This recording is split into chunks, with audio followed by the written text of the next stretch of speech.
Yo guys, welcome back to another video. In today's video, we'll be talking about, well, typhoon cempaka, which has made landfall, and it's now has weakened to a tropical storm.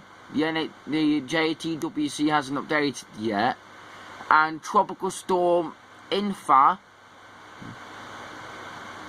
I bet you didn't know this, but I bet you didn't know what infa means in real life. It means infrared satellite imagery.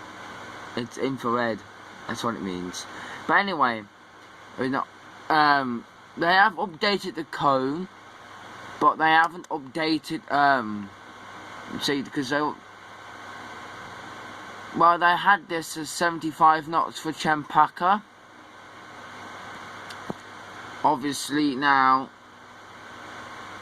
I think it's 40 knots because it is meant to gain tropical storm characteristics over land again, over Hainan, and then obviously move towards Taiwan, not as, as a tropical storm, as a tropical depression maybe, but yeah.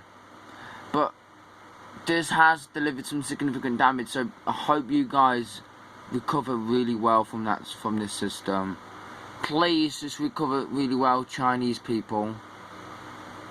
So anyway, let's have a look. Well, it's typhoon now, so just ignore that. I haven't updated it, because if you have a look at the cone for infa, you see, look, it's at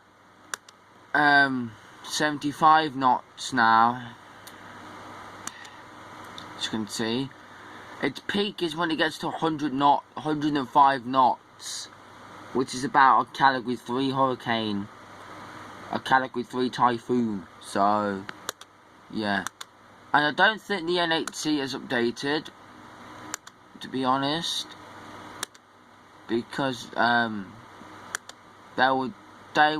would know if the NHC is updated. No, not yet. Nothing's in the Atlantic whatsoever, guys. But Felicia and Guillermo is a depression now. We don't need to worry about Guillermo. We don't really need to worry about Felicia either, because they're dying in the Pacific. Because of very cool sea surface temperatures, dry air, and very little it's got barely any moisture around the system. I'm surprised they've still got it as a tropical storm, to be honest.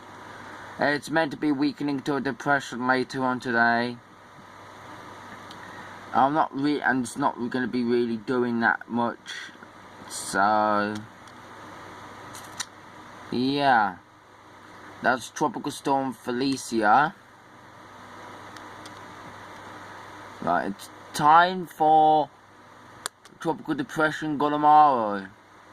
But our main threat is Tropical Storm cempaka and Tropical Storm infa right now. But if you guys, I know I have more US viewers than Chinese viewers, but any of you guys in America, I'm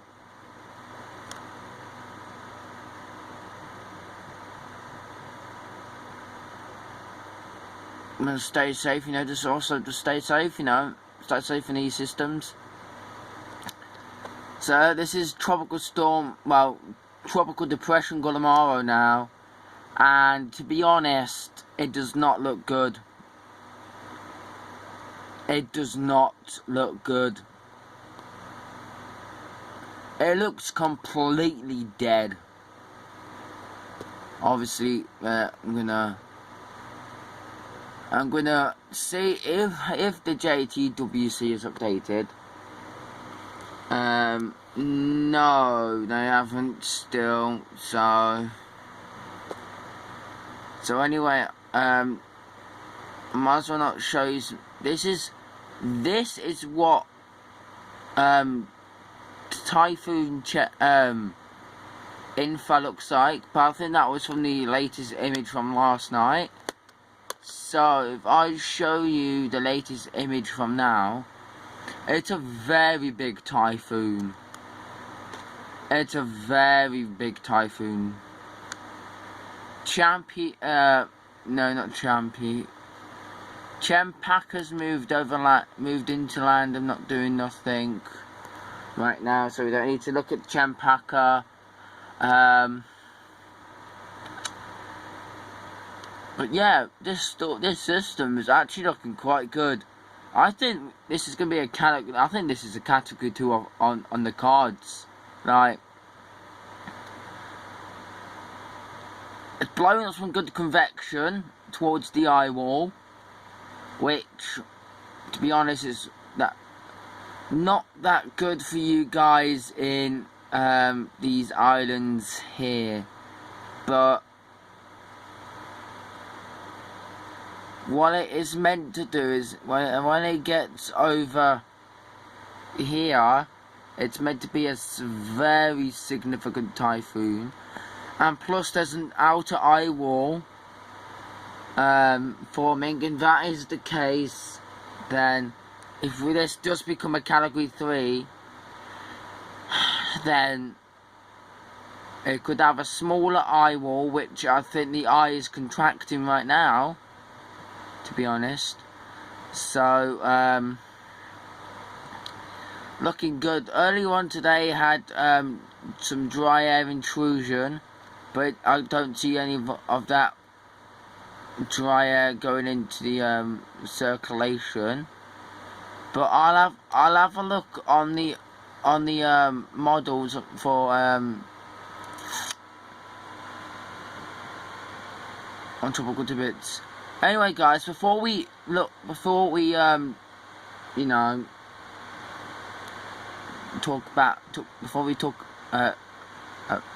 before we start talking about thingy again, infa, as you can see, if you have a look at the El Nino Southern Oscillation, as you can see, we are minus 0.029, so we're at minus 29 degrees, or yeah, below 29 degrees. So if that gets to 5 by US, if that gets to I think it's, no, it can't be 5 by US standards. I don't think it's 5 by US standards. Oh yeah, no, yeah, if that gets to 5 by US standards, we officially declare a La Nina. But by the Biometeorological Agency, which is in Australia, when they declare, which is a 7, they declare minus 7.5 for it to be a La Nina watch. No one's already issued that La Nina watch yet, but as you can see, it's rapidly moving down. So I think we could get our cold anomalies very soon in the Eastern Pacific. As you can see now, see that cool anomaly right there. Yep, a very cool anomaly. Obviously, remember that big, massive thing that I showed you in the up here. Well,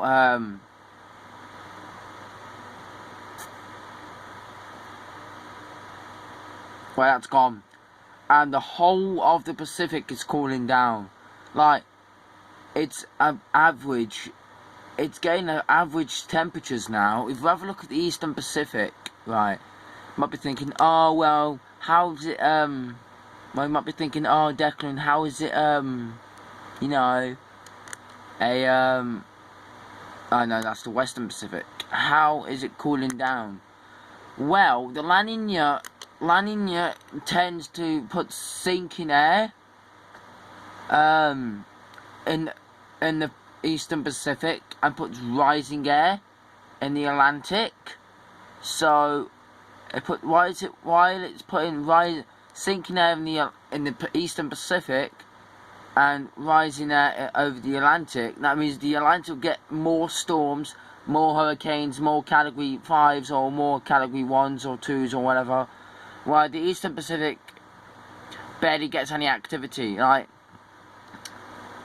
I don't think we're going to get to 17 named storms, but if that La Nina does form, conditions, I think conditions will, NOAA will end up ramping their numbers up by August. I'm honestly predicting 25, 15, and 6 to 7 majors. That's what I'm predicting. The Atlantic's warm enough, the Gulf of Mexico and the Caribbean's warm enough to sustain a Category 5. Maybe even a very powerful Category 5. Like Dorian. Did you hear what Dorian did in 2019? Yeah. Kind of destroyed everything else. Oh yeah, I was going to show you some models, wasn't I? Oh yeah. Forecast models. So guys, just keep an eye on La Nina. And that tends to limit activity.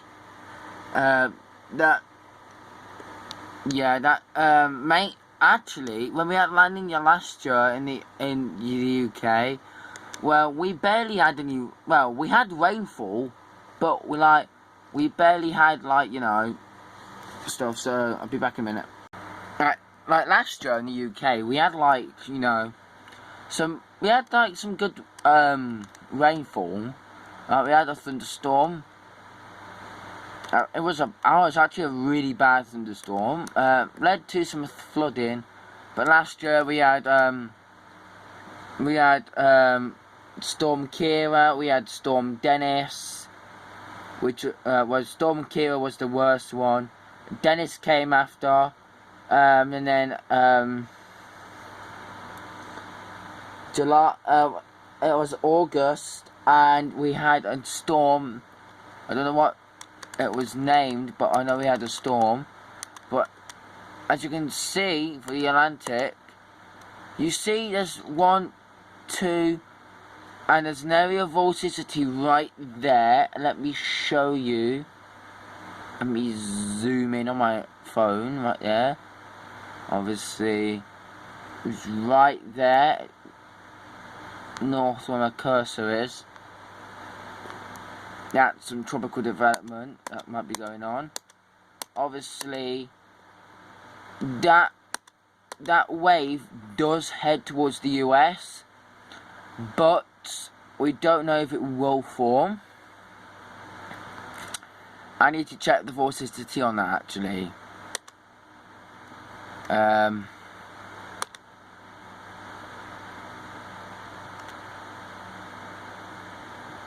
500 millibar height vorticity.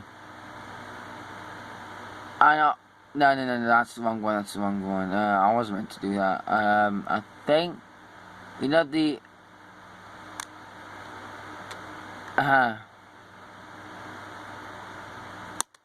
500 millibar height vorticity. Oh no, it's not that one. God's sakes.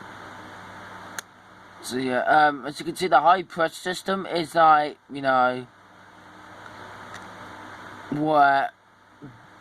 Bermuda is right now. Right now, where the Azores is, which means that it's a weak high pressure system ridge now. So yeah. So anyway, I'll show you the vorticity map. Sorry it took me ages to find it, guys. I am used to tropical tidbits, but as you can see, you see the wave right there. It has some potential vorticity, I'm not gonna lie, but it's not that much vorticity where it will shock everyone. So, oh, this is gonna become a Category 1, or this is at least a week down the line. Obviously, let's start it back all the way here. at the 12Z run, July the 20th. So, obviously,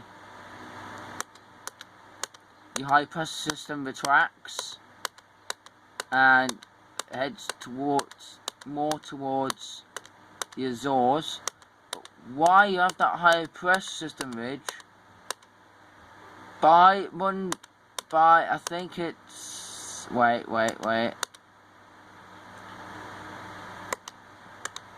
By Saturday the 24th at 0C, you should see an aerial vorticity as that comes down as an open wave right now on the 6Z run, and then the 12Z run Monday, on Saturday 24th, it does start to get some vorticity by the 18th. By Sunday the 25th, it barely gets any vorticity, but then it gets it vorticity back by the 18th.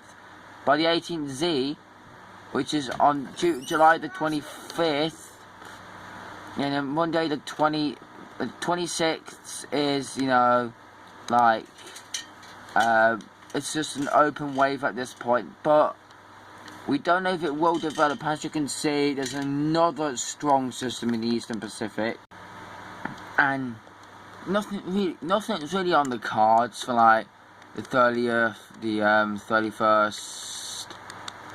But by the 31st of July, nothing's really active. But as you can see, that high pressure system ridge is really strong. There's two. There's one near Bermuda, and there's one near the Azores. That's the strongest one. But the one near the Azores will be keeping the UK nice and warm. Same with Spain. Same with the Cabo Verde Islands. So even if you do get a really strong hurricane that forms out over here, a tropical wave that forms over here, it will get pushed towards the Caribbean, and you get more impacts. But like back in like 2019, when we saw all those storms turn out like this, no storm went in the Caribbean. Well, only at least Dorian went into the Caribbean and then travelled up here, and then obviously went up towards 26 degrees north, before then shooting up to 35 degrees, and then became a category 2, 43 degrees north, and then obviously shooting back as an extratropical cyclone, hitting Iceland, Greenland, the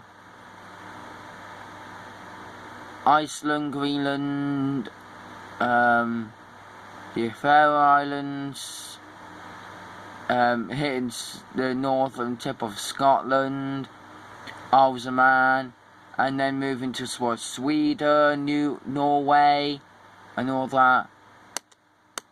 So, yeah, and anyway, by the 1st of August, guys, see a tropical wave coming off the coast. So, we just have to keep an eye on that for some development. The sea surface temperatures are warm enough, so we could see a significant, some significant waves coming off the intertropical convergence zone this year. So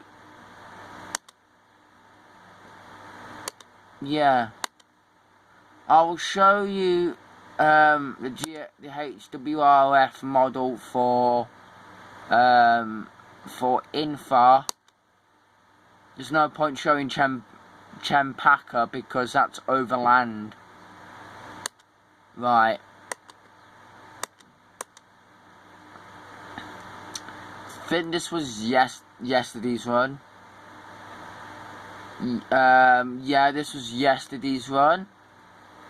So no, this was July the 18th. This was yesterday's run.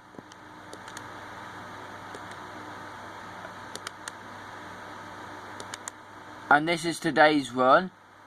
974 millibars, which is almost a category 2. 960.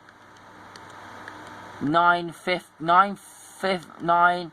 I think it has its peak about 9. Was it 9:43? Did you see there, guys?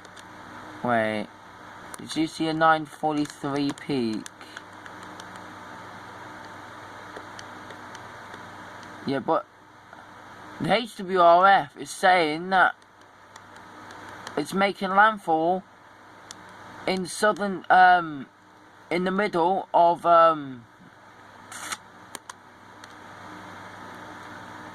Taiwan. But, I am not, to be honest, I don't think it will be making landfall in Taiwan. It was. All the models are significantly backed off that, except for the GFS. Well, the GFS is not hinting a landfall on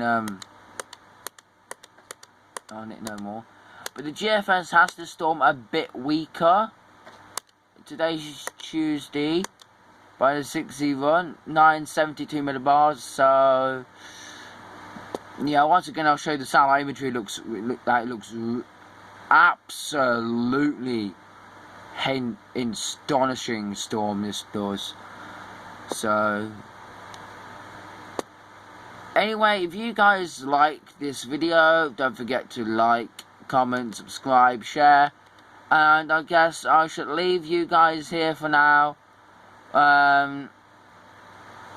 You know, and I'll do another update as soon as Felicia and Guillermo's track comes out about 11 AM Pacific Daylight Time, which is in a few hours. So yeah, anyway guys, have a lovely day, stay safe from infa if you live in the Japanese UQ Islands, and China, stay safe, Hong Kong, stay safe, and all that. So yeah, anyway, thank you for subscribing to my channel, and don't forget to subscribe, leave a like, comment, share on Instagram, share if you've got social media. So yeah, I'll see you all in the next storm. Peace and have a great day.